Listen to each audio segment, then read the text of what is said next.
Hello, hello, hello. How are you doing on this glorious day? My name is Felicia, the anointed trainer, and I just want to sit down and just do a little teaching on, make maybe a discussion on toxic relationships. It's been a minute since I've been on here to make a video or anything. I've had a lot of re construction done on my home, and it looks so beautiful right now. So I'm going to go into this message. And if you find my content interesting, something that you need for your life, go ahead and subscribe to my channel. So I'm going to go ahead and get into this. Like I said, we're going to talk about toxic relationships. And, um, and toxic relationships can be incredibly damaging to one's mental and emotional well-being. Um, I personally have been in a toxic relationship, so I know a little. No, I ain't gonna say a little bit. A lot of what I'm getting ready to share with you. Um, my mother was in a toxic relationship as well. Because I don't know if I shared before. My dad, he was he was very toxic. I'm not gonna say no, no. And my ex-husband, he was very toxic as well. So we're gonna probably go ahead and, like I said, we're going to talk about toxic relationships, and maybe make sure that if you are in a toxic relationship, maybe you can figure out who you need to go to find some help for your mental stability. Because, like I say, dealing with toxic relationship, dealing with toxic, it doesn't necessarily have to be a husband and wife, girlfriend or boyfriend. It can be a friend, it can be your family members, it can be your mother, your father, anybody that is dealing with toxic people, toxic environments. You probably need to figure out how you need to maneuver around these toxic people in your life. Because, like I said, toxic relationships can be incredibly damaging to one's mental and emotional well-being. And here are some additional insights and signs to watch out for if you're dealing with a toxic person or being in a toxic environment. You need to make sure you're always alert of the people that are around you, always alert of, um, like I said, the people that are around you, the people that are in your circle, the people that are in your life, because you do not want to always be around toxic people. I'm cutting my volume up because if I don't, somebody will be calling me here in a little bit. So give me just a second. Like I said, you don't want to be around people like that at all times because you need to be careful because it will play with your mental. I mean, it really will play with your mental, and you don't. And like I said, you don't want that. Like I said, you would some of the signs you need to be watching out for is called emotional manipulation, and that is when a toxic partner may use guilt, anger, or self-pity to control your emotions and actions. And like I said, you do not want to allow anyone to do that. And if you feel like someone is doing that to you, you need to figure out how you need to maneuver around the situation. The second one be dealing with like gaslighting, and they may deny previous agreements or conversations, making you question your own memory or sanity. And I'm just going to go through these and read them, and then I'll stop later and go back through it if you need me to. Then they will try to disrespect you. Toxic individuals often disregard boundaries because when you're dealing with toxic people, you will have to start eventually setting your own boundaries for yourself, for your own personal mental stability. Because, like I said, they disregard boundaries that you have set for yourself. They will ignore your needs and dismiss your feelings because they will say that there's nothing wrong with you. I've heard that several times, even in my situation dealing with a toxic relationship. Possessiveness, they may become overly controlling, restricting your interactions with others, or dictating what you can and cannot do. I never had that right there done to me, but I've heard several people, some of my friends, some of my family members that have said that they have dealt with that type of situation where people are telling them what they can and cannot do.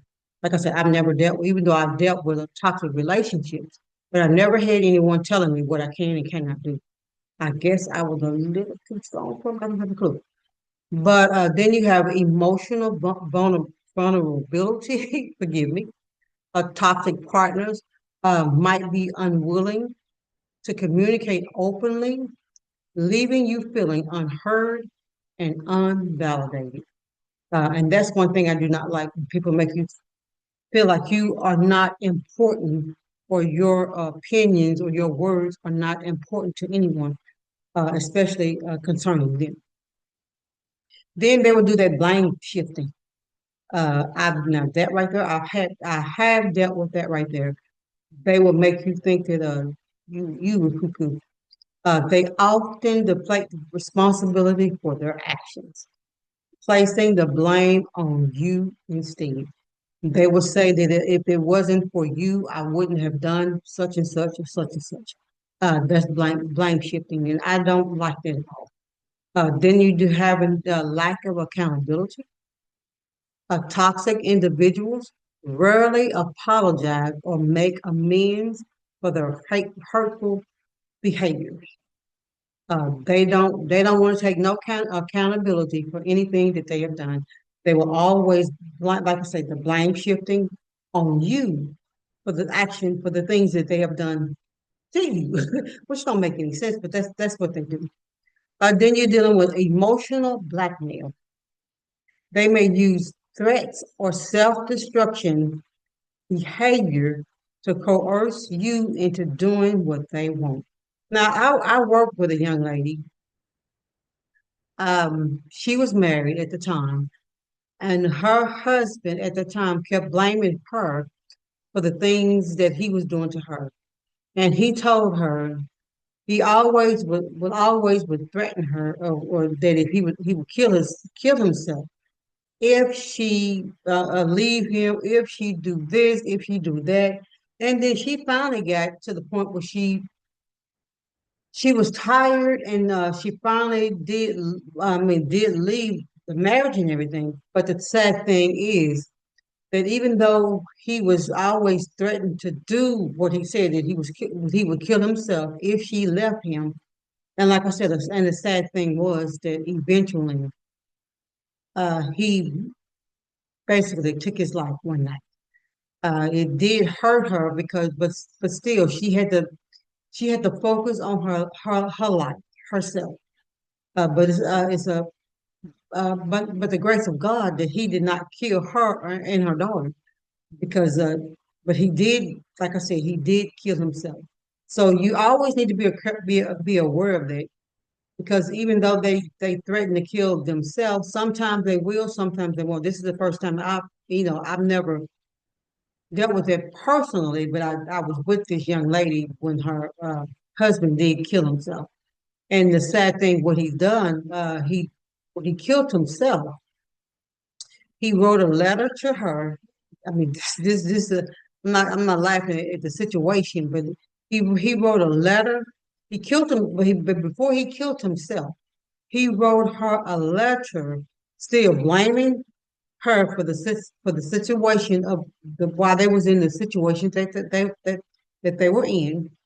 He was still blaming her for, like I said, blame shifting. He was still disrespecting her even in the letter.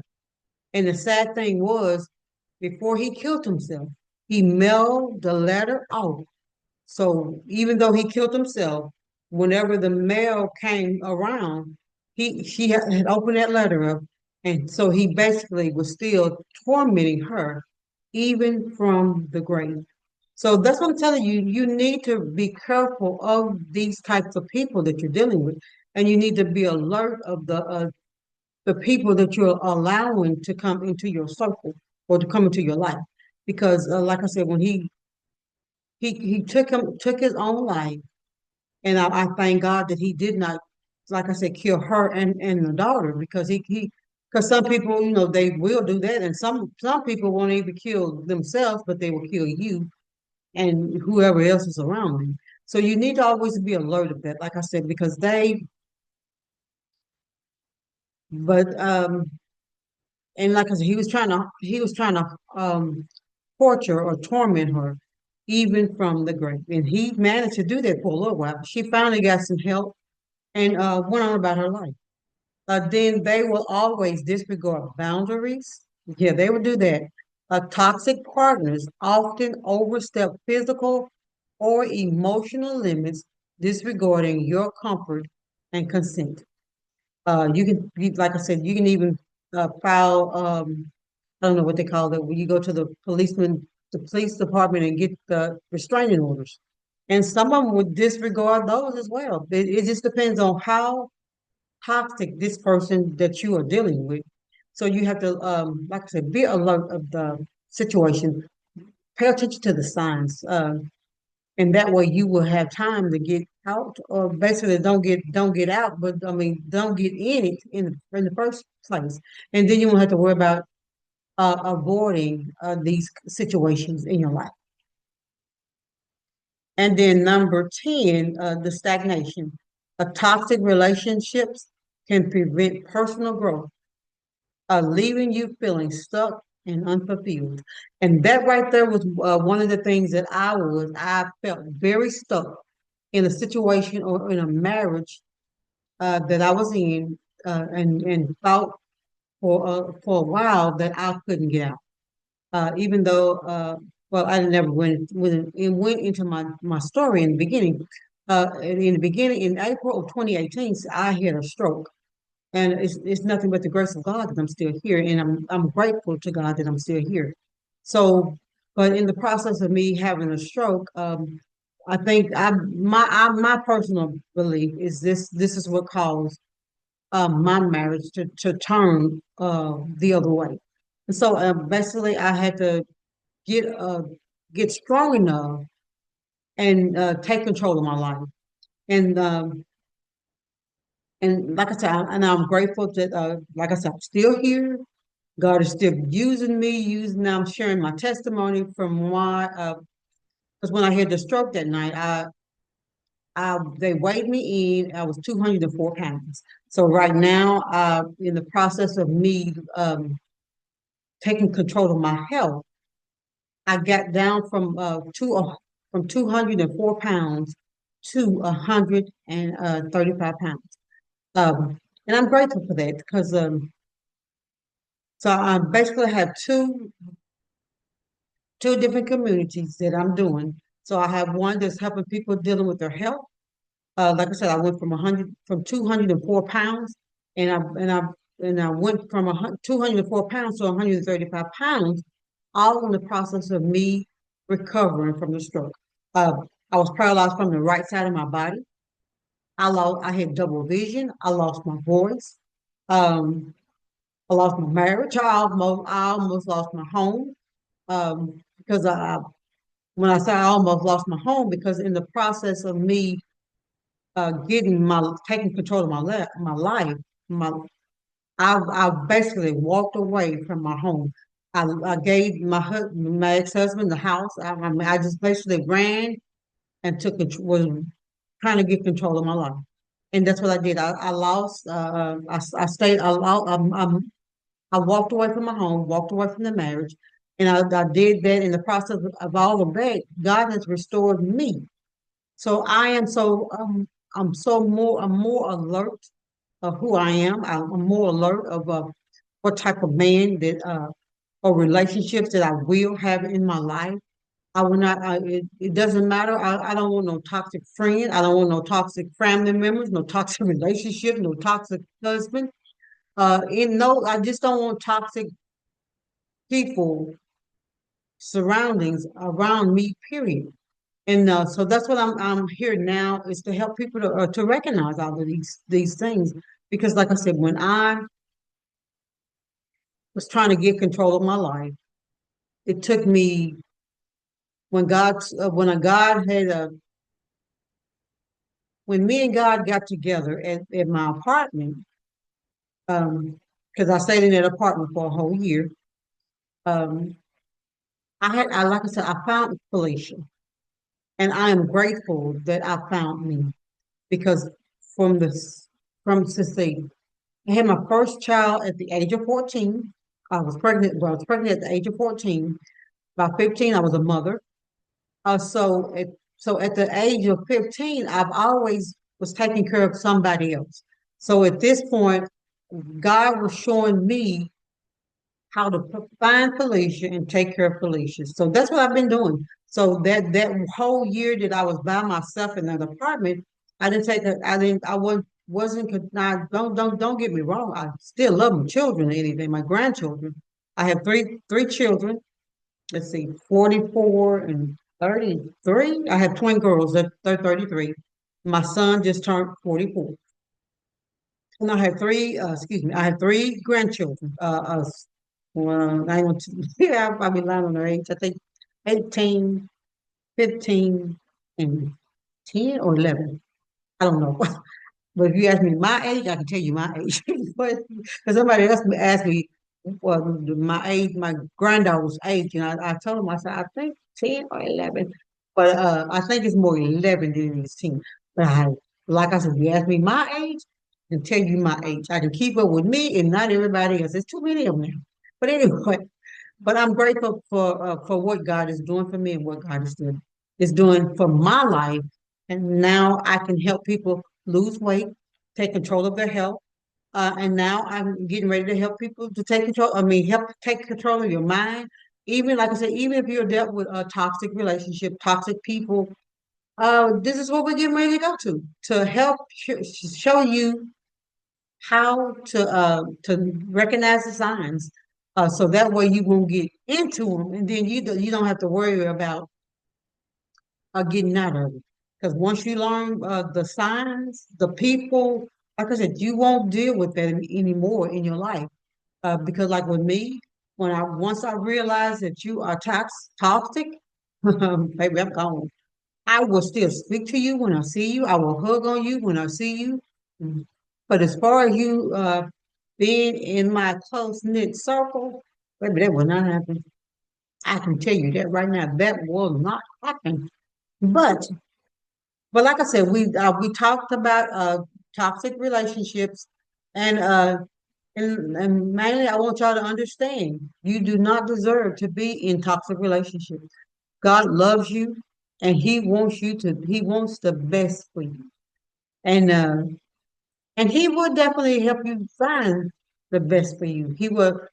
Uh, He will always be there for you, but you have to learn to let go of the toxic relationships so He can heal you from the inside out, because that's basically what He done for me. When He told me that He has healed me from the inside out, and it is time for the manifestation to show up on the outside.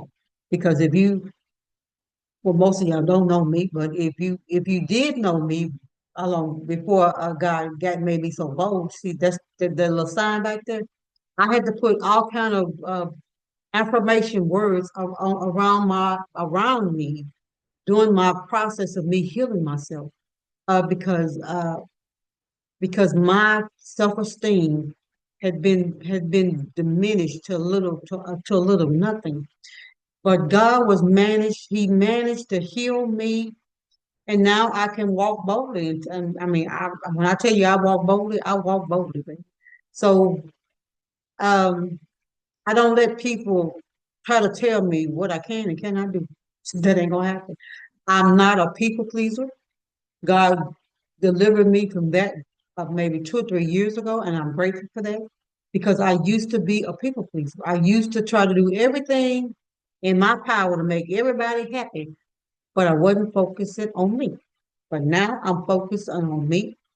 I still try to be happy for people. I still try to be there for people if they need me. But like I said, I am not a people pleaser. And when it's something that they ask me to do and it's something that I don't want to do, then guess what I would say? No. I have no problems telling people no. Um, I cannot remember the name. It's a preacher from Birmingham. I cannot remember his name. But he did a teaching on telling people no.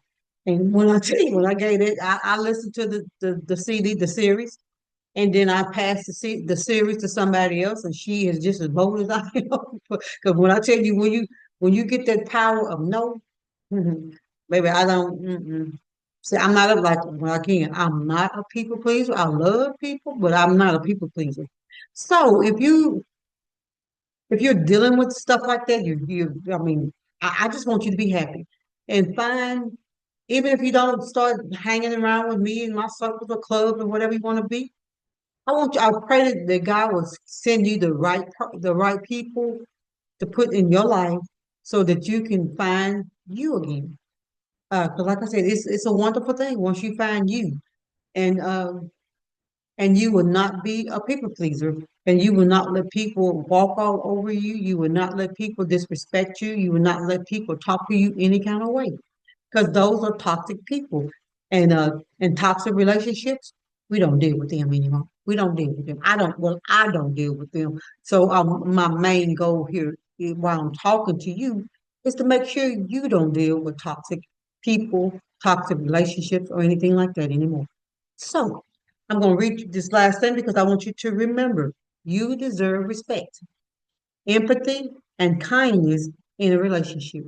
Because see, God, like I said, God loves you, and he's not going to disrespect you. He wants you, so he wants you to feel the love that he has for you, so you will know when people are disrespecting you and do not love you and do not want you in their presence. They may say that they love you, but if they love you, they wouldn't be treating you the way that they do. Period. And see, once you start identifying these signs, consider seeking from a loved one or a therapist or a group support. Because like I'm not a therapist, but I am a life coach, and I can help you in these areas because these some of the areas that we will be discussing in this group in this community is to help you find you, help you to see who God has called you to be, help you to find your purpose in life. So, like I said, if you find this content information is interesting, enjoyable for you, then go ahead and start subscribing to my channel, subscribe to my page, and you can always go on my community, which is I Am Fit University at no dot org. I'm sorry, I Am Fit University dot org, and that way you can find what all I had to offer there. And again, I pray that you enjoy this message because I really enjoyed talking to you. And I pray that you will continue to have a blessed day and enjoy everything that God has for you. And like I said, be blessed. And don't forget to move that body.